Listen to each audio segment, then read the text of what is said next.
Here with me is Chris Johnston, who's Hello. going to be talking a bit about biomass crops and how they're implemented into the UK agriculture. Chris, what is it you do and how does it relate to biomass crops in the UK? I work for the Agri-Food and Biosciences Institute in Northern Ireland, and I kind of lead the research in a unit called Agri-Environment Technologies. What is that? It's a whole range of ways that we feel we can work alongside agriculture, livestock agriculture really, because that's where we're focused, in terms of environmental benefit, environmental protection, ways to kind of integrate environmental solutions, if you like, along with intensive agriculture. It's really interesting. So in your sort of time working with bioenergy crops and in particular the technology industry inside of it, what do you think have been some of the major breakthroughs that the industry has really benefited off in your time? Yeah, difficult to answer that one. I mean, the areas that I'm involved with more would be where perhaps anaerobic digestion with the resulting nutrient management capabilities of the system itself, Right. digestate processing, slurry processing.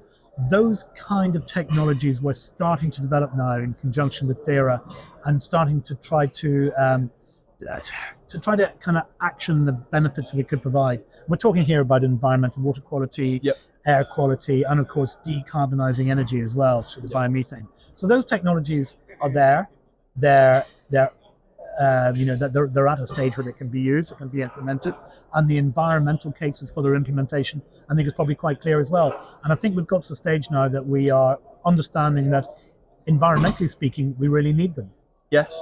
So my interest is around how the subsidies fit into obviously the biomass industry, and it's heavily reliant on the subsidies. Now, you talk about water quality improvements, and this has been a hot topic recently surrounding sewage and chemical leaching into watercourses. Now, I know you've done a bit of work around that sort of area. How do you think the government could implement the use of biomass crops surrounding watercourse management and water quality improvement? Yeah, well, that's the kind of one of the areas I would be working in quite a lot. There are no incentives for growing any of these crops. No. Just to mention, I think you mentioned that at the start.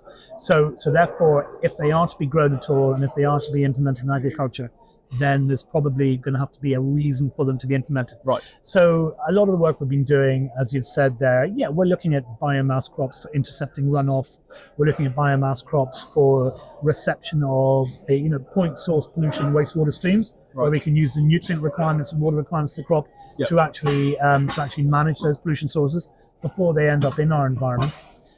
So those are ways and solutions that I guess agricultural land-based sector could incorporate these systems, if you like, in order for water quality, as you say. Now, there's got to be a reason for that to happen, and we all know it's good to protect water, it's good to protect your soil, it's good to implement biodiversity improvements, it's good to protect air quality, it's good to do all of these things. But is there the financial return available for growing those particular crops? Right. Not really. No. At the minute, not really. Why? Well, because our main focus, I guess, in the past has been energy.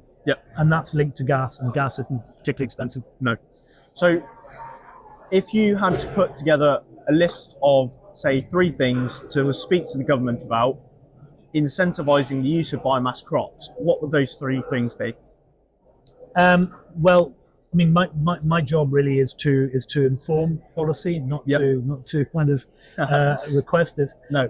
But I think certainly there is enough literature out there. There's enough research, and there's plenty more that can be done, of course, to show that actually, for example, targeted interventions of biomass crops within the environment.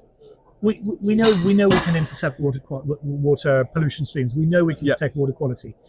So I think a way to incentivize that kind of activity, I think, would be interesting. Yes. You've got the water quality benefits, but you've also got the, as I've mentioned before, you've got the greenhouse gas benefits. You've got the the soil benefits, the biodiversity benefits. So all those, I think, are win-win-wins. But at the minute, there is no value to those. No. So I think maybe, to come back to your question, although slightly convolutedly, I think maybe finding a way to encourage farmers that is a way to go, and it's got to be economic. Yes, Because there's got to be money involved. It's got to make it, because if he's sacrificing that area of land, even though it may not be a brilliantly productive area of tillage land or silage land, whatever it might be, it still is producing something. Yes. And if the crop that's being grown there isn't as good as what is originally, then why do it?